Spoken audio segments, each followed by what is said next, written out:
বাংলাদেশের সার্বিক পরিস্থিতি নিয়ে একটি খুব গুরুত্বপূর্ণ প্রতিবেদন প্রকাশ করেছে, যার মধ্যে ভয়ঙ্কর কিছু কিছু ইঙ্গিত রয়েছে ভবিষ্যতে কোন দিকে যাচ্ছে বাংলাদেশ। তারা বলছে যে বাংলাদেশে অচিরেই চরমপন্থা মাথাচাড়া দিয়ে উঠতে পারে, এবং বাংলাদেশে যে চরমপন্থা মাথাচাড়া দিয়ে উঠতে পারে এমন একটা আশঙ্কা রয়েছে। সেই জামাত ইসলামের কৌশলের কাছে আসলে বিএনপি ধরা খাচ্ছে। জামাত ইসলাম যে কৌশল নিয়ে সামনের দিকে যাচ্ছে, আমার মনে হয় যে বিএনপি ধরা খেয়ে যাবে। জামাত ইসলাম যেভাবে রাজনীতি করছে, যে কুরুলুস ওসমান আছে না, এরা মানে কুরুলুস ওসমান দেখে ইন্সপায়ার হয়েছিল। ডক্টর মোহাম্মদ ইউনূসকে একটা পরামর্শ দিয়েছেন, সেই পরামর্শ অনুযায়ী যদি অন্তর্বর্তীকালীন সরকার প্রসিডিং করে তাহলে কিন্তু শেখ হাসিনার জন্য খুবই খারাপ দিন আসছে। শুধু শেখ হাসিনা না, ওবায়দুল কাদের, সাবেক স্বরাষ্ট্রমন্ত্রী, পুলিশের আইজিপি যারাই ছিলেন দায়িত্বশীল, অনেকের কপালে কিন্তু দুর্গতি শুরু হতে যাচ্ছে। পাশাপাশি নেপাল এবং ভুটানে ইতিমধ্যেই ভারত তার ফুটপ্রিন্ট হারিয়েছে, এবং পাকিস্তানের সাথে তাদের চিরবৈরী সম্পর্কের কথা আমাদের প্রত্যেকেরই জানা। ফলে দক্ষিণ এশিয়ায় সম্পূর্ণরূপে বন্ধুহীন হয়ে পড়েছে ভারত। খোদ বাংলাদেশকে ভেঙে ফেলার হুমকি দিলেন ভারতীয় বিজেপির মিত্রদল ত্রিপুরা মোথার শীর্ষ নেতা প্রদ্যুৎ কিশোর দেববর্মা। আর ত্রিপুরা রাজ্যের মুখ্যমন্ত্রী মানিক সাহা যেন তাতে আরও ঘি ঢাললেন, বলেন ভারত ছাড়া বাংলাদেশের পরিস্থিতি উন্নত হবে না। এবং একটি অলৌকিক ঘটনার মাধ্যমে ডক্টর ইউনূসের সরকারের যে শুভ যাত্রা শুরু হয়েছিল, সেই সরকার সম্ভবত পচা শামুকে পা কাটার পর্যায়ে পড়ে গিয়েছে। শায়খ আহমদুল্লাহ বাংলাদেশের অন্যতম একজন ইসলামিক স্কলার কঠিন ভাষায় বক্তব্য দিয়েছেন, পাঠ্যপুস্তকে নাস্তিকদের কোনো জায়গা নাই।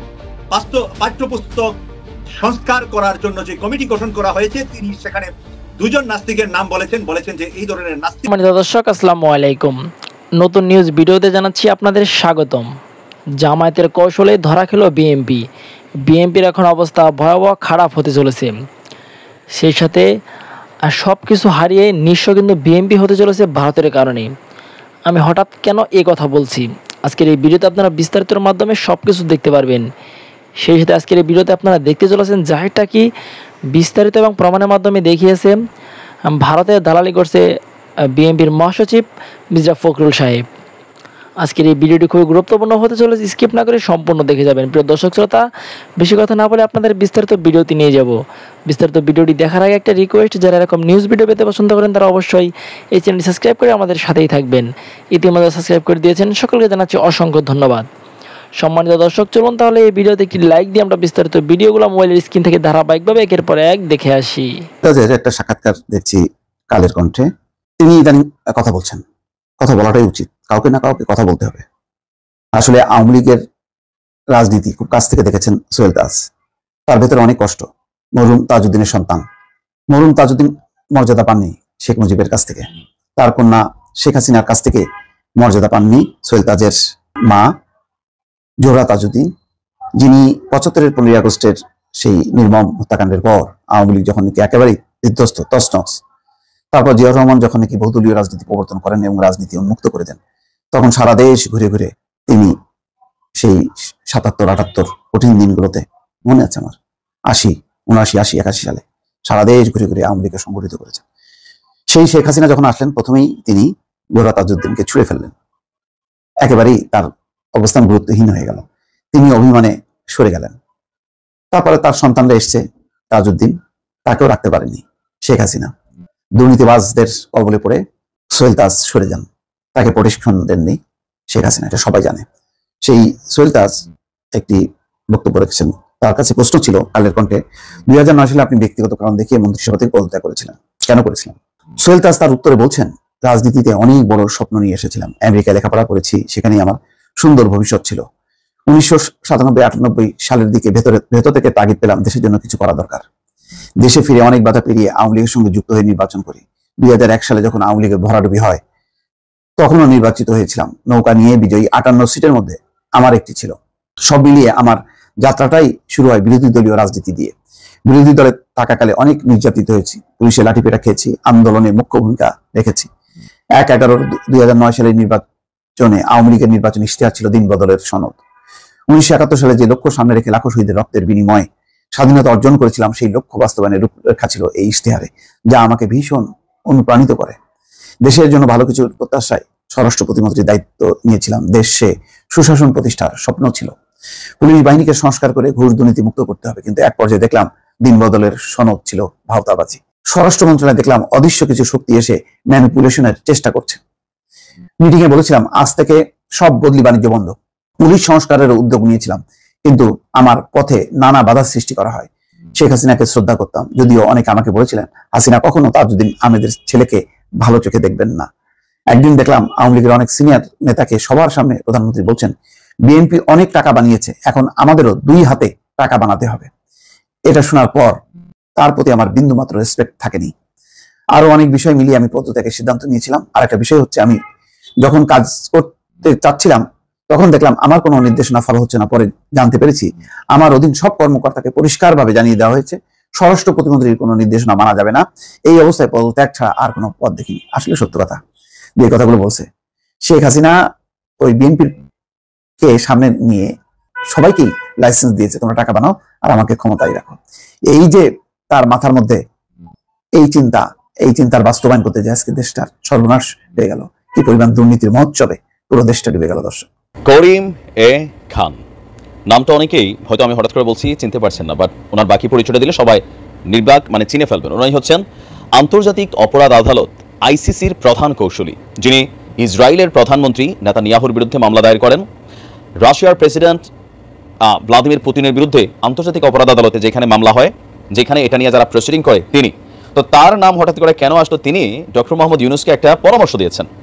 সেই পরামর্শ অনুযায়ী যদি অন্তর্বর্তীকালীন সরকার প্রসিডিং করে তাহলে কিন্তু শেখ হাসিনার জন্য খুবই খারাপ দিন আসছে। শুধু শেখ হাসিনা না, ওবায়দুল কাদের, সাবেক স্বরাষ্ট্রমন্ত্রী, পুলিশের আইজিপি যারাই ছিলেন দায়িত্বশীল, অনেকের কপালে কিন্তু দুর্গতি শুরু হতে যাচ্ছে। পাশাপাশি যারা যেই সব দেশগুলোতে আশ্রয় নিয়েছেন সেই দেশগুলো তাদের পুলিশের মাধ্যমে বা ইন্টারপোলের মাধ্যমে তাদেরকে কিন্তু ফিরিয়ে দিতে বাধ্য, এমনকি তারা সাজার মধ্যে আসতে হবে। এবার যেই সাজা হয়, হঠাৎ করে কেন এই বক্তব্য আসছে? আপনারা জানেন যে জাতিসংঘে যে সাধারণ অধিবেশন ছিল, পাশাপাশি আপনার যে প্রোগ্রামগুলো ছিল, সেখানে জুলাই এবং আগস্টে যে গণহত্যা হয়েছে বা আন্দোলন হয়েছে সেগুলো নিয়ে আপনার জাতির সামনে না সারা পৃথিবীর সামনে ভাষণ দিয়েছেন ডক্টর মোহাম্মদ ইউনূস। তো সেই ভাষণের পরে আন্তর্জাতিক অপরাধ আদালতের যিনি প্রধান কৌশলী আছেন করিম এ খান, তিনি ডক্টর মোহাম্মদ ইউনূসের সাথে একটা সাইড বৈঠকে বসছিলেন। সেখানে তিনি পরামর্শ দিয়েছেন ডক্টর ইউনূসকে যে বাংলাদেশ যদি চায় তাহলে আইসিসিতেও অভিযোগ করতে পারে এই গণহত্যার ইস্যুতে। জাতিসংঘের সাধারণ অধিবেশনের ফাঁকে আপনার করিম এ খান এবং ডক্টর ইউনূসের একটা বৈঠক হয়েছিল। সেখান থেকেই আপনার আইসিসির প্রধান কৌশলী তিনি এই কি বলা হয় যে আপনার পরামর্শ দিয়েছেন। এ সময় করিম এ খানের কাছে জুলাই আগস্ট বিপ্লবের সময় গণহত্যার জন্য দায়ীদের বিরুদ্ধে আইসিসিতে মানবতা বিরোধী অপরাধের মামলা দায়ের করার প্রক্রিয়া সম্পর্কেও জানতে চেয়েছেন ডক্টর মোহাম্মদ ইউনূস। আর এ নিয়ে করিম এ খান প্রধান উপদেষ্টাকে বলেছেন বাংলাদেশকে অবশ্যই হ্যাক ভিত্তিক আপনার আদালতে অভিযোগ দায়ের করতে হবে। আইসিসিতে মানবতা বিরোধী অপরাধের মামলার জন্য যথাযথ নিয়মাবলী অনুসরণ করতে হয়। করিম খান বলছেন এই বছরের শেষ দিকে তিনি বাংলাদেশে সফরও করবেন। তো শেষ তো চলে আসছে। আর রোহিঙ্গা সংকট নিরসনে গতি আনতে ডক্টর মোহাম্মদ ইউনূসে তিনি প্রশংসা করেছেন, আরো নানান বক্তব্য আসছে। তো এখন আমাদের ডক্টর মোহাম্মদ ইউনূস তিনি আপনার জাতিসংঘে দেওয়া বক্তব্যে প্রায় 1000-এর কাছাকাছি, সম্ভবত সংখ্যাটা 800+ তিনি মেনশন করেছেন যে মানুষ নিহত হয়েছে। ইভেন কিভাবে নিহত হয়েছে, আবু সাইদদের মৃত্যুর ঘটনা, পুলিশের ভূমিকা, এমনকি ক্ষমতাকে পুঁজি করে শেখ হাসিনার বিভিন্ন অর্ডার বা মন্ত্রীদের নানান কর্মকাণ্ড, সাবেক পুলিশের আইজিপি বা রানিং যিনি ছিলেন, সকল কিছু এখানে কিন্তু এ টু জেড তিনি একটা বক্তব্যে ফুটিয়ে তুলেছেন। আর তার এই বক্তব্যে ফুটানো তোলার পরে সম্ভবত করিম এ খান যিনি আইসিসির প্রধান কৌশলী আছেন তিনি ডক্টর ইউনূসের সাথে সাইড বৈঠক করেছেন। আবার ডক্টর ইউনূস নিজেও আগ্রহ প্রকাশ করে সাইড বৈঠক করেছেন যে কেমনে আসলে মামলা করা যায় আর এটা নিয়ে প্রসিডিং কি হতে পারে। তো সকল কিছু মিলিয়ে ডক্টর মোহাম্মদ ইউনূসের যেই গতি, এটা মাঝে মাঝে রহস্যজনক মনে হয়। মাঝে মাঝে মনে হয় যে তিনি শেখ হাসিনার প্রতি কিছুটা উদারপন্থী, বড় দলগুলোর সাথে ঝামেলায় পড়তে চান না। আবার মনে হয় যে না, তিনি আসলে খুবই কঠিন একটা শাস্তি আসলে শেখ হাসিনাকে দিতে চাচ্ছেন। এবার সেটা নিজে না, আন্তর্জাতিকভাবে বিশ্ব শক্তির সামনে যেন কোনো রকম মিত্র সহযোগিতা না পায়। কারণ একজন গণহত্যাকারী হিসাবে যদি প্রমাণিত হয়ে যায় বা সামহাও সেখানে এটা প্রসিডিং হয়ে যায়, তখন আসলে অনেক দেশ কিন্তু আর তাকে আশ্রয় দিবে না বা তাকে ইন্টারন্যাশনালি আপনার গ্রেপ্তার করা হবে। আর যেই দেশেই গ্রেপ্তার করা হোক তাকে বাংলাদেশে পাঠিয়ে দেওয়া হবে। আবার এই ধরনের বক্তব্য কিন্তু ডক্টর ইউনূস দিয়েছেন। আসলে কি হতে যাচ্ছে? আবার আমাদের বাংলাদেশেও আন্তর্জাতিক অপরাধ বিচার ট্রাইব্যুনালের যে অ্যাক্টিভিটিস সেটাকে আবারও পুনরুজ্জীবিত করার প্রক্রিয়া চলছে, বিচারক নিয়োগ প্রক্রিয়া চলছে, সেখানেও আপনার এই মামলা চলমান হবে। অলরেডি কয়েকটা মামলা দায়ের হয়েছে। আবার সেখানে যদি প্রমাণিত হয় গণহত্যার সাথে কানেক্টেড, তো প্রমাণিত হবেই। এখানে তো না হওয়ার কোনো কারণ নাই। কারণ যে শক্তিটা, যে ফোর্সটা টোটালি শেখ হাসিনার বিরোধী শক্তি এখানে আছে, আওয়ামী লীগের বিরোধী শক্তি আছে, আবার প্রত্যেকটা ঘটনার সাক্ষী আছে, রাজ সাক্ষী আছে, আউইটনেস আছে। এখন এগুলোর থেকে যদি রায় হয়ে যায় তাহলে আওয়ামী লীগ 10 বছরের জন্য রাজনীতিও কিন্তু হারাবে। আসলে কোথায় কি চলে না চলে সেটাও বোঝা কষ্টকর, সময় বলে দেবে। তবে আওয়ামী লীগের জন্য কিছুটা দুঃসময় সামনে আসতেই যাচ্ছে। শায়খ আহমদুল্লাহ বাংলাদেশের অন্যতম একজন ইসলামিক স্কলার কঠিন ভাষায় বক্তব্য দিয়েছেন, পাঠ্যপুস্তকে নাস্তিকদের কোনো জায়গা নাই।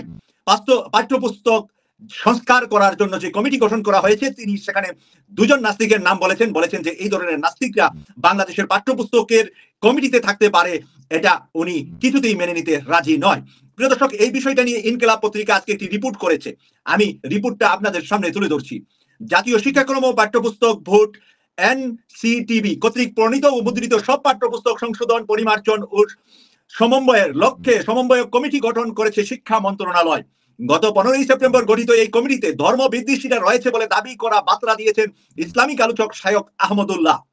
শুক্রবার 27 সেপ্টেম্বর সকাল 10টায় সামাজিক যোগাযোগ মাধ্যম ফেসবুকে একটি পোস্ট দিয়ে তিনি বার্তা দেন। সেখানে শায়খ আহমদুল্লাহ কঠিন ভাষায় যে কথাগুলা বলেছেন, তিনি বলেছেন যে ধর্ম ও মানুষের সন্তানরা কি পড়বে তা ঠিক করবে চিহ্নিত ধর্ম বিদ্বেষীরা। এটা শহীদদের রক্তের সাথে সুস্পষ্ট বেইমানি, এই ধরনের ধর্ম বিদ্বেষীরা আমাদের পাঠ্যপুস্তক সংস্কারের কমিটিতে দুজন আছেন। একই সঙ্গে সেই পোস্টের কমেন্টসে গিয়ে একাধিক স্ক্রিনশট দেন ইসলামিক আলোচক। এক কমেন্টসে তিনি বলেন, অবাক করা ব্যাপার হলো এসব ধর্ম বিদ্বেষীরা কেউ কারিকুলাম বা পাঠ্যপুস্তকের বিশেষজ্ঞ না, তবু এদেরকে চাপিয়ে দেওয়া হচ্ছে আমাদের উপরে।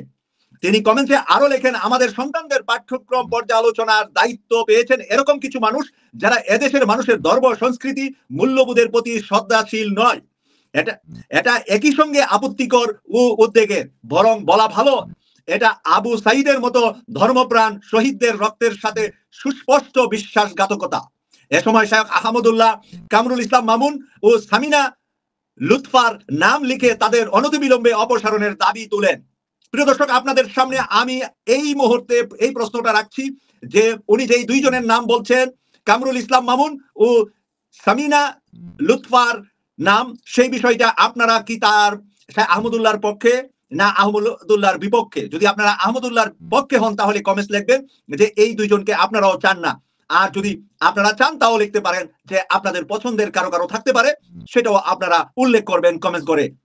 প্রিয় দর্শক, এখানে লিখেছেন, বৃহস্পতিবার 26 সেপ্টেম্বর ঢাকা বিশ্ববিদ্যালয়ে ইসলামিক স্টাডিজ বিভাগের সেমিনারের কক্ষে বিভাগীয় শিক্ষক শিক্ষার্থীদের এক মতবিনিময় সভায় এই উদ্বেগ প্রকাশ করা হয়। গত 15 সেপ্টেম্বর NCTB কর্তৃক প্রণীত মুদ্রিত সকল পাঠ্যপুস্তক সংশোধন, পরিমার্জন কার্যক্রম সুষ্ঠুভাবে সম্পন্ন ও সমন্বয়ের লক্ষ্যে সমন্বয় কমিটি গঠন করা হয়। শায়খ আহমদুল্লাহ এই দুইজনের নামের সাথে তিনি আরো যা লিখেছেন, এদিকে শিক্ষা মন্ত্রণালয়ে গঠিত সমন্বয় কমিটির কোনো ইসলামিক বিশেষজ্ঞ না থাকায় উদ্বেগ প্রকাশ করেন ঢাকা বিশ্ববিদ্যালয়ের ডাবি ইসলামিক স্টাডিজ বিভাগের শিক্ষক ও শিক্ষার্থীরা। ঢাকা বিশ্ববিদ্যালয়ের ইসলামিক স্টাডিজের শিক্ষক শিক্ষার্থীরা বৃহস্পতিবার 26 সেপ্টেম্বর ঢাকা বিশ্ববিদ্যালয়ে একটি সেমিনার করে এবং সেই সেমিনারটা এখানে উল্লেখ করেছেন শায়খ আহমদুল্লাহ, এবং আহমদুল্লাহ এটা আশঙ্কা ব্যক্ত করেছেন বাংলাদেশকে নাস্তিক মুক্ত করার যেখানে দরকার সেখানে নাস্তিকরাই শিক্ষা কারিকুলাম বানানোর জন্য মাস্টার মাইন্ড হিসাবে তাদেরকে নিয়োগ দেওয়া হয়েছে। তাই কারা দিয়েছেন, কারা এটার সাথে জড়িত, সেটাকে আমরা খুঁজে বের করতে হবে এবং আমাদের এই শিক্ষা মন্ত্রণালয়ের উপরে যে শকুনের থাবা ভারত থেকে পড়েছিল দীর্ঘ 15.5 বছর, সেই শকুনের থাবা থেকে আমাদেরকে মুক্ত করতে শায়খ আহমদুল্লাহর বক্তব্যকে আমি পূর্ণ সমর্থন জানিয়ে। আন্তর্জাতিক গণমাধ্যম ব্লুমবার্গ খুবই প্রভাবশালী একটি গণমাধ্যম, তারা বাংলাদেশের সার্বিক পরিস্থিতি নিয়ে একটি খুব গুরুত্বপূর্ণ প্রতিবেদন প্রকাশ করেছে, যার মধ্যে ভয়ঙ্কর কিছু কিছু ইঙ্গিত রয়েছে ভবিষ্যতে কোন দিকে যাচ্ছে বাংলাদেশ। তারা বলছে যে বাংলাদেশে অচিরেই চরমপন্থা মাথাচাড়া দিয়ে উঠতে পারে, এবং বাংলাদেশে যে চরমপন্থা মাথাচাড়া দিয়ে উঠতে পারে এমন একটা আশঙ্কা রয়েছে, সেই কথা আমরা অনেক আগে থেকেই বলছি। বর্তমান সরকারের সময়ে যে শুধু এই কথাই বলা হচ্ছে তা নয়, 7 জানুয়ারি নির্বাচনের আগে বা কয়েক মাস আগে থেকে যখন চরম একটি অস্থিতিশীল অবস্থা, চরম একটি অস্থিরতা, সব ক্ষেত্রে একটা চরম নৈরাজ্য সৃষ্টি হয়েছিল, রাজনৈতিক শূন্যতা সৃষ্টি করে রাখা হয়েছিল বছরের পর বছর ধরে। আমরা মাঝে মধ্যে বলছিলাম পলিটিক্যাল ভ্যাকুমের মধ্যে দিয়ে জঙ্গিবাদ বা চরমপন্থারই আসার কথা, এবং সেই কথাটি আবারও মনে করিয়ে দিল ব্লুমবার্গ। আমি খুব বেশি বিশ্লেষণ যাব না, শুধু ব্লুমবার্গ যে কথাগুলো লিখেছে তার অংশ বিশেষ আপনাদের সামনে তুলে ধরছি, বাকিটা হিসাব মিলানোর দায়িত্ব অবশ্যই আপনাদের। ব্লুমবার্গ এখানে বলছে যে শেখ হাসিনা সরকারের যখন পতন হয় 5 আগস্ট, তার কিছুক্ষণের মধ্যে মুক্তিযুদ্ধে মানবতা বিরোধী অপরাধের বিচারের জন্য গঠিত যে ট্রাইব্যুনাল, আন্তর্জাতিক অপরাধ ট্রাইব্যুনাল, তার প্রধান কৌশলী তুরিন আফরোজের বাড়িতে ঢুকে পড়েন একদল সন্ত্রাসী, একদল তরুণ। তারা তুরিন আফরোজের শয়ন কক্ষে ঢুকে তাকে জিজ্ঞাসাবাদ করেন যে কেন তিনি হিজাব পরা নেই, এবং তারা খুব উচ্ছৃঙ্খল আচরণ করেন ওই তরুণেরা। এক পর্যায়ে তারা তুরিন আফরোজের মাথার চুল কেটে দেন। ওই তরুণেরা তুরিন আফরোজকে কয়েকদিন জিম্মি করে রাখেন এবং তাকে পেন্সিল দিয়ে খুঁচিয়ে আঘাত করেন, তাকে ইসলাম বিষয়ে শিক্ষা দেন। এবং তুহিন আফরোজের ইন্টারভিউ যখন ব্লুমবার্গ করে তখন তুহিন আফরোজ তার যে মন্তব্যগুলো করেছেন সেগুলো আরো ভয়ঙ্কর, আরো অ্যালার্মিং। তিনি বলেছেন যে তাকে যখন আটকে রাখা হয়, তার উপর যখন নির্যাতন চালানো হয়, তখন তিনি তার চেয়ে বেশি উদ্বিগ্ন ছিলেন তার কিশোরী কন্যাকে নিয়ে, তার মেয়েকে আবার ধর্ষণ না করে এই চিন্তায় তিনি বিভোর ছিলেন।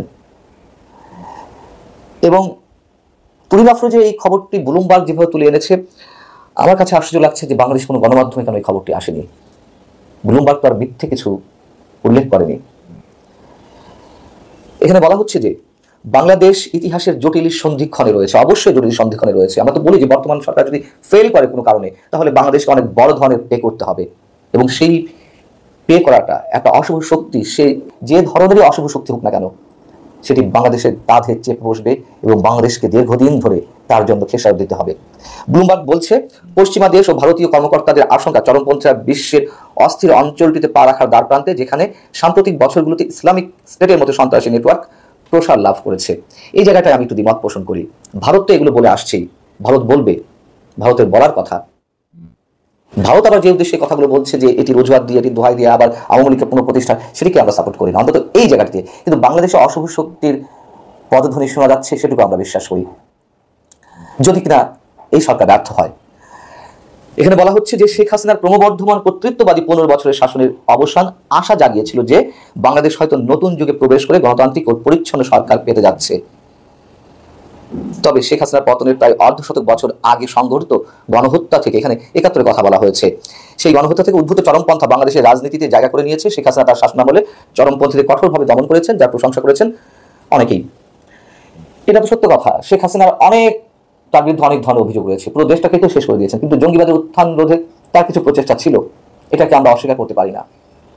যেটুকু স্বীকার করা সেটুকু আমাদেরকে অবশ্যই স্বীকার করতে হবে। তার যে অত্যাচার, নির্যাতন, তার যে স্টিম রোলার বিরোধী মত বা বিরোধী দলের নেতাকর্মীদের উপরে, সেগুলো তো আমরা স্বীকার করি। কিন্তু জঙ্গিবাদের উত্থান সে নাটকীয় কায়দায় হোক বা যেভাবে হোক অবদমিত করে রেখেছিল। এখানে বলা হচ্ছে যে ঢাকায় আইন শৃঙ্খলা পরিস্থিতি শিথিল রয়েছে, আমরা জানি এখনো রেস্টোর হয়নি। দূতাবাসগুলো স্বল্প সংখ্যক কর্মী নিয়ে তাদের কার্যক্রম চালাচ্ছে, অর্থাৎ দূতাবাস থেকে বিভিন্ন দেশ তাদের বিভিন্ন পর্যায়ের কর্মীদেরকে ফেরত নিয়ে গেছে। এবং এখানে বলা হচ্ছে যে এই যে 5 আগস্টের ঘটনা, সেটিকে কেন্দ্র করে বহু থানা পুড়িয়ে দেওয়া হয়েছে।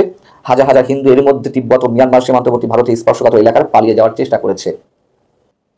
এখানে শিকাগো বিশ্ববিদ্যালয়ের একজন অধ্যাপক, আন্তর্জাতিক নিরাপত্তা গবেষক পল স্টানিল্যান্ড, তার উদ্ধৃতি এখানে তুলে ধরা হয়েছে। তিনি বলছেন যে এই ধরনের বিপ্লবোত্তর পরিবেশে অবিশ্বাস্য রকম নাজুক অবস্থা থাকে, ফলে চরম অনিশ্চিত রাজনৈতিক পরিবেশের মধ্যে চরমপন্থী গোষ্ঠীগুলোর মাথা চাড়া দেওয়ার ঝুঁকি আছে। তিনি এখানে ইসলামী মৌলবাদী গোষ্ঠীর কথা বলছেন।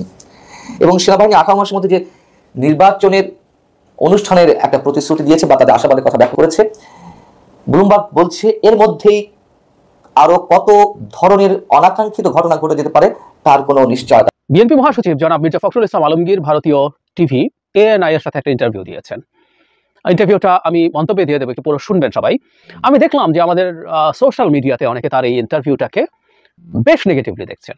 আমি পত্রপত্রিকা তার একটা বিশেষ বাক্যকে, তার বলা বক্তব্যের একটা বিশেষ বাক্যকে নিয়ে নিউজ করেছে, এবং তারা যখন তাদের ফেসবুকে, মানে পত্রিকাগুলো বা পোর্টালগুলো তাদের ফেসবুকে এই বক্তব্যটা নিউজ শেয়ার করেছে, সেখানেও দেখলাম যে অনেকে খুব নেগেটিভ মন্তব্য করছেন।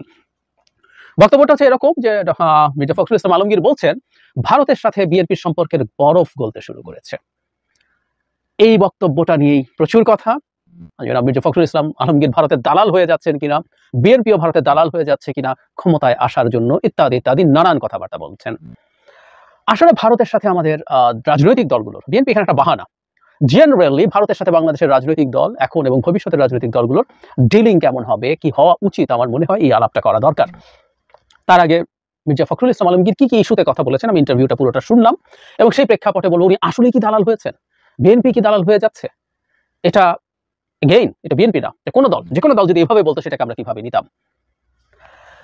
মির্জা ফখরুল ইসলাম আলমগীরকে জিজ্ঞেস করা হচ্ছিল, মানে বরফের জায়গাটা আসবো, সম্পর্কের প্রশ্নে জিজ্ঞেস করেছে। উনি খুব চমৎকার ভাবে আমরা যা যা জব বলি ঠিক একই রকম কথা দীর্ঘদিন থেকে আমরা বলছিলাম এগুলো, যে ভারতের ভুলের কথা, যে তারা সব একই ঝুড়িতে রাখছিল এবং তারা স্পেসিফিক একটা দলের সাথে সম্পর্ক রাখছিল, তারা জনগণের সাথে জনগণের সম্পর্ক তৈরি করেনি, সেটা করতে হবে, সেটার কথা বলেছেন।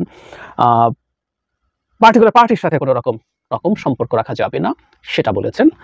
এবং যে জায়গাটায় অনেকে খুব স্ট্রংলি কন্ডেম করেছেন রিসেন্টলি বাংলাদেশে এই ব্যাপারটা নিয়ে একটা বিপজ্জনক চিন্তা আছে বলে আমি মনে করি, সেই জায়গায় আসবো। সেই ইন্টারভিউতে তাকে ভারতের হাই কমিশনারের সাথে মিটিংয়ের কথা জিজ্ঞেস করা হয়েছিল।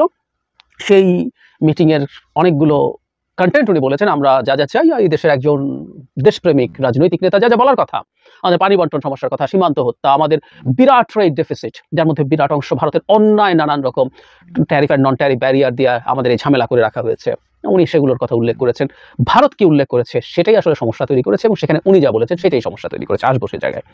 তারপর তাকে আমাদের পররাষ্ট্র উপদেষ্টার সাথে ভারতের পররাষ্ট্রমন্ত্রী মিটিংয়ের কথা বলা হয়েছে, উনি সেটাকে ওয়েলকাম করেছেন এবং বলছেন এতে দুদেশের মধ্যে সম্পর্ক ডেভেলপ করবে।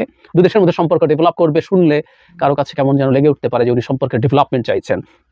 তারপরে সম্পর্কের সমস্যা এই ক্ষেত্রে কি দাঁড়াচ্ছে, উনি খুব রাইটলি ভারতের যে অনেক নেতা প্রকাশ্যে বাংলাদেশ বিরোধী মন্তব্য করছেন, বাংলাদেশি বিরোধী মন্তব্য করছেন, সেটাকে কন্ডেম করছেন। মানে খুব বেশি সমস্যার কিছু হওয়ার কথা না, কিন্তু সমস্যা হয়েছে। ওনাকে ভারতের দিক থেকে কি চাওয়া হয়েছে বলাতে এই যে তার সিকিউরিটির প্রশ্ন, জনাব মির্জা ফখরুল ইসলাম আলমগীর দ্ব্যর্থহীন ভাষায় বলেছেন যে তিনি মনে করেন এবং তার দল ভারতের এই যে 7 সিস্টার্স রিলেটেড যে ইনসিকিউরিটির ফিলিং আছে সেটা কোনো কিছু বাংলাদেশের মাটিতে ঘটবে সেটা তিনি কোনোভাবে তার দল সেটা অ্যালাউ করবে না।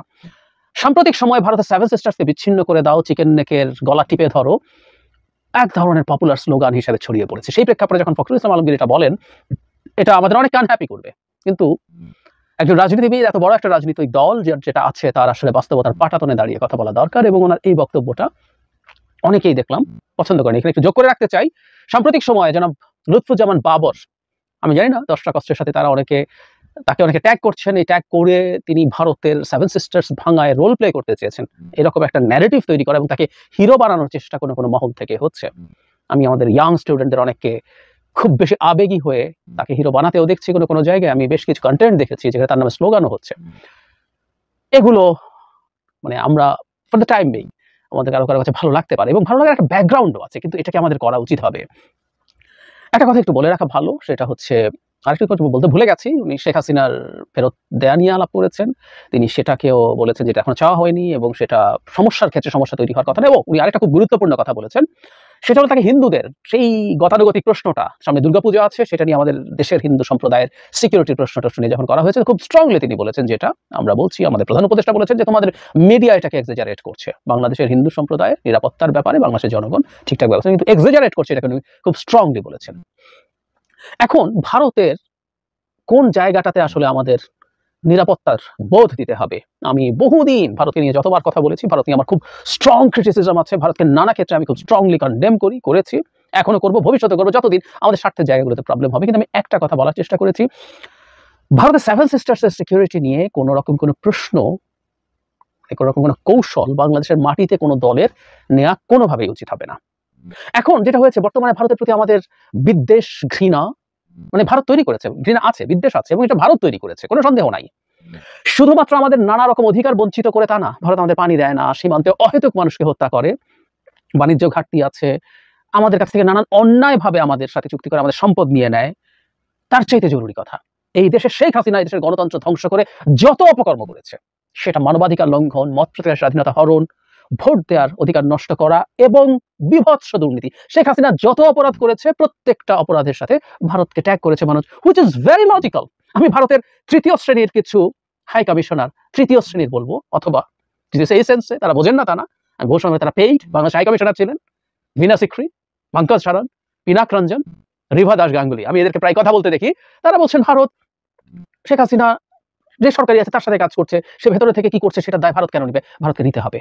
বাংলাদেশের মানুষজন রাইটলি এই দায় ভারতকে দিয়েছে যে ভারত এই শেখ হাসিনাকে তার ব্যক্তিগত স্বার্থে অবৈধভাবে ক্ষমতায় থাকতে সব রকম সাহায্য করেছে এবং সেই সাহায্য নিয়ে শেখ হাসিনা দানবে পরিণত হয়েছে। প্রধান পাপ শেখ হাসিনার, তারপরের পাপ ভারতের, মানুষ রাইটলি আইডেন্টিফাই করেছে। সুতরাং আজকে যখন ভারতের পরাজয় হয়েছে, পতন হয়েছে, শেখ হাসিনার পালানো পতন মানে ভারতেরও পতন, সুতরাং মানুষ তার এই যে জমে থাকা ক্ষোভ উগরে দিয়ে নানা রকম কথা বলছে, এক ধরনের প্রতিশোধ পরায়ণতা তৈরি হচ্ছে। প্রতিশোধ পরায়ণতা আছে আমাদের ইনবর্ন ইনস্টিংক্ট, কিন্তু রিভেঞ্জ নেওয়ার টেন্ডেন্সি এটা থাকে মানুষের, ভেঞ্জেন্স থাকে মানুষের মধ্যে। সেটার কারণেই হয়তো অনেকে বলছে এবং এগুলো পপুলার হচ্ছে যে 7 সিস্টার্সকে আলাদা করে দাও, চিকেন নেকের ওখানে গলা টিপে ধরো, আর সবাইকে নিয়ে চায়নার সাথে খাতির করো, ভারতকে ঘিরে ফেলো, ইত্যাদি ইত্যাদি কথা আসছে ওই কারণে। এবং আজকেও যেসব কথা উঠছে বাংলাদেশে, রেটরিক্যালিও যদি উঠে থাকে, খুব ইয়াং ইয়াং স্টুডেন্টসরা যদি বলে থাকে তার দায় ভারতের। কিন্তু আমার মনে হয় আমাদের আবেগের এই জায়গাটা এসে রাশ টেনে ধরা দরকার আছে। একটা দেশের ফরেন পলিসির ক্ষেত্রে আমরা প্রতিবেশী, শুধু যে কোনো দেশ না, আমার প্রতিবেশী যার সাথে আমার হিউজ বড় একটা বর্ডার আছে, এত বড় বর্ডার পৃথিবীতে হাতে গোনা 2-3টা দেশের মধ্যে আছে, সেই জায়গায় থাকা এরকম বড় একটা দেশ, আমরা তার ন্যায্য যে সিকিউরিটির জায়গাটা আছে সেই জায়গাটা আমরা নিশ্চিত করতে চাই, নিশ্চিত করতে হবে, করা উচিত হবে। এবং সেই রাজ্যগুলোর কোনো রকম কোনো ইনসার্জেন্সির মাটি বাংলাদেশে হওয়া উচিত বলে আমি ব্যক্তিগতভাবে মনে করি না। এবং বিএনপির রাইটলি সেই জায়গাটায় কথা হচ্ছে, মানুষ অন্য রাজনৈতিক দলগুলো এই জায়গায় মতৈক্য থাকা দরকার। আমি রিপিট করি, এটা আমরা করব না, কিন্তু ভারতকে আবার তার স্ট্র্যাটেজিক, তার সিকিউরিটি যে প্রবলেম আছে, তার চিকেন নেকের বাইপাস করার জন্য আমার উপর দিয়ে সোলজার সহ করিডোর টরিডোর নেওয়ার জন্য রেল লাইন, আমি বহুবার বলেছি, একটা করিডোর কিছুদিন আগে আমরা দিয়ে এসছি, শেখ হাসিনা লাস্ট গিয়ে দিয়ে এসছেন দর্শনা চিলাহাটি, এটা হচ্ছে সিম্পলি চিকেন নেককে বাইপাস করার জন্য। এটা আবার আমরা দিতে বাধ্য নই, এটা আমরা দিতে পারবো বা দেবো এমন কোনো আলাপ নেই, কারণ এটা মানে হচ্ছে আমরা একটা কনফ্লিক্টে জড়িয়ে যাচ্ছি। কিন্তু ভারতে 7 সিস্টার্সের যে ইনসার্জেন্সি আছে সেটার ভূমি বাংলাদেশ হওয়া, সেটাকে কোনোভাবে পেট্রোনাইজ করা বাংলাদেশ থেকে উচিত হবে না। সাথে আমরা যোগ করে রাখবো, বাংলাদেশের হিল ট্র্যাক্টেও কোনো রকম কোনো ইনসার্জেন্সি ভারতের দিক থেকে পেট্রোনাইজড হতে পারবে না। আমাদের চাকমারা যখন ইনসার্জেন্সি করেছিলেন, মূলত চাকমারা শান্তি বাহিনীর ঢঙে, তখন তারা ভারত দ্বারা পেট্রোনাইজড হয়েছিলেন ট্রু। আজকেও যখন কুকিচিন KNF এর যে সংগঠন আছে তার চিফ নাথান বম ভারতের মণিপুরে আছে ধরনের কথা শোনা যায়, আমাদের জায়গা থেকেও ভারতের কাছ থেকে পাল্টা এই জিনিসটা নিশ্চয়তা নিতে হবে। ভারতও কোনোভাবে আমাদের কোন রকম কোনো বিচ্ছিন্নতাবাদকে ন্যূনতম সাহায্য করতে পারবে না, এই জিনিসগুলো নিশ্চিত হতে হবে। আর বিএনপির সাথে ভারতের সম্পর্কের বরফ গলায় সমস্যার কিছু নাই, বিএনপি না, যে কোনো দলের সাথে। একটা কথা আমাদের মনে রাখা দরকার, ভারতের সাথে, ভারতের কোনো দলের সাথে, ক্ষমতাসীন দলের সাথে, বিশেষ করে বিএনপির মতো একটা দল যেটা ফেয়ার নির্বাচন হলে মানে নিশ্চিতভাবেই বলা যায় ক্ষমতায় যাবে, তাকে ভারতের সাথে আসলে সম্পর্কের বরফ না থাকাই উচিত। তার সম্পর্কের মধ্যে একটা ওয়ার্কিং রিলেশনশিপ, একটা পার্টনারশিপ আস্তে আস্তে গ্রো করা উচিত। গ্রো করবে কিনা ইজ এ ডিফারেন্ট ডিবেট, কিন্তু গ্রো করা উচিত। আমাদের ভিজিল্যান্ট কোন জায়গায় থাকতে হবে আসলে, আমাদের দেখতে হবে আসলে বিএনপি আওয়ামী লীগে পরিণত হয় কিনা। আমাদের খেয়াল রাখতে হবে মির্জা ফখরুল ইসলাম আলমগীর বা মিস্টার তারেক রহমান শেখ হাসিনায় পরিণত হন কিনা, যে তারা অবৈধভাবে ক্ষমতায় থাকতে চাওয়ার জন্য ভারতকে অন্যায় সুবিধা দিচ্ছেন দেশের স্বার্থ নষ্ট করে। আমাদের জনগণের দেখার জায়গা কিন্তু ওটা। Same goes for doctor Yunus. আমরা এনগেজমেন্ট দেখছি, আস্তে আস্তে এটা বাড়বে, ভারতের সাথে যোগাযোগ হবে এবং ডক্টর ইউনুস কিছুদিন ক্ষমতায় থাকলে মোদির সাথেও তার বৈঠক হবে, এতে কোনো সন্দেহ নাই। কিন্তু দেখতে হবে ডক্টর ইউনুস যা করছেন ভারতের সাথে সেটা আমাদের রাষ্ট্রের স্বার্থের সাথে, জনগণের স্বার্থের সাথে মিলছে কিনা। না মিললে সরগোল করতে হবে, কোনো সন্দেহ নাই। বিএনপি বা বিএনপির মতো দল তাত্ত্বিকভাবে বলছি, শেখ হাসিনার জায়গায় গিয়ে ভারতের সাথে নেগোশিয়েট করে, ডিল করে, জোর করে ক্ষমতায় যদি থেকে যেতে চায়, আমাদের আবার সরগোল করতে হবে, কাজ করতে হবে। কিন্তু ক্ষমতায় আসবে এবং বাংলাদেশের সাথে ভারতের ক্রমাগত শত্রুতা চলতে থাকবে, শত্রুতা বাড়তে থাকবে, এটাকে আমি সঠিক বলে মনে করি না। ভারত পরাজিত হয়েছে, পরাজিতের সাথে বাংলাদেশে পরাজিত হয়েছে, সত্যিই হয়েছে, এবং একটার পর একটা জায়গায় পরাজিত হয়ে ভারতের ফরেন পলিসি একেবারে বেড়া ছাড়া অবস্থা আমরা বলি না, সেরকম অবস্থায় হয়ে গেছে, চলে গেছে। তারা তাদের টোটাল ফরেন পলিসি রিঅ্যালাইনমেন্ট করতে হবে, তারা সেটা করবে কিনা জানি না, করা উচিত হবে। কিন্তু এই পরাজিত ভারতের সাথেও আমরা কিভাবে ডিল করব সেটা আমাদের একটু মনে রাখা দরকার। বটম লাইন, পৃথিবীর প্রতিটা দেশের সাথে আমাদের ওয়ার্কিং রিলেশনশিপ থাকতে হয়। আর ভারতের মতো প্রতিবেশী যার একেবারে কাছে এত লম্বা, যার মানচিত্র আঁকলে বাংলাদেশের মানচিত্রটাও আঁকা হয়ে যায়, এরকম একটা দেশের সাথে আমাদের অবশ্যই একটা ওয়ার্কিং রিলেশনশিপ লাগবে। এবং ধীরে ধীরে যদি তারা এই পার্টনারশিপকে ভ্যালু করে, তারা যদি একটা স্বাধীন রাষ্ট্র হিসেবে আমাদেরকে ইভ্যালুয়েট করে, তারা এতদিন যা করেছে সেই রকম ভাবে বাংলাদেশকে আর ট্রিট করবে না বলে যদি তাদের আচরণের মধ্যে আমরা দেখে থাকি, তাহলে সেই পার্টনারশিপটা থাকা উচিত। কোন দল, কোন সরকার যদি সেটা করতে চায়, সেটার বিরোধিতা করা, তাকে ভারতের দালাল হয়ে গেছে, তারা ভারতের কোলে উঠে পড়েছেন, তারা দেশকে ধ্বংস করে দিচ্ছেন, এই ধরনের বয়ান অন্ধভাবে দেওয়া ঠিক না। মির্জা ফখরুল ইসলাম আলমগীর যেই সাক্ষাৎকার দিয়েছেন, উনি বিএনপির মহাসচিব, সুতরাং তারকে সেইভাবেই দেখতে হবে। আমার অন্তত মনে হয়নি কোনোভাবেই মির্জা ফখরুল ইসলাম আলমগীর বা বিএনপি ভারতের দালাল হতে যাচ্ছে। এটা রাষ্ট্রের সাথে রাষ্ট্রের সম্পর্ক, এবং উনি খুব রাইটলি, খুব চমৎকারভাবেই আমাদের কনসার্নগুলো জানিয়েছেন, খুব শক্তভাবে ভাষায় জানিয়েছেন।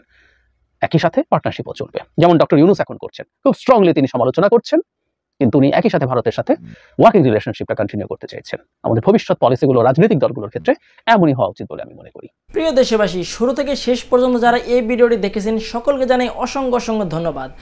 যারা এরকম নিউজ ভিডিও পেতে পছন্দ করেন তারা অবশ্যই এই চ্যানেলটি সাবস্ক্রাইব করে পাশে থাকা বেল আইকনটি বাজিয়ে দিবেন। যারা এখন এই ভিডিওটি শেয়ার করেননি, এই ভিডিওটি দ্রুত শেয়ার করে সকলকে দেখার সুযোগ করে দিন।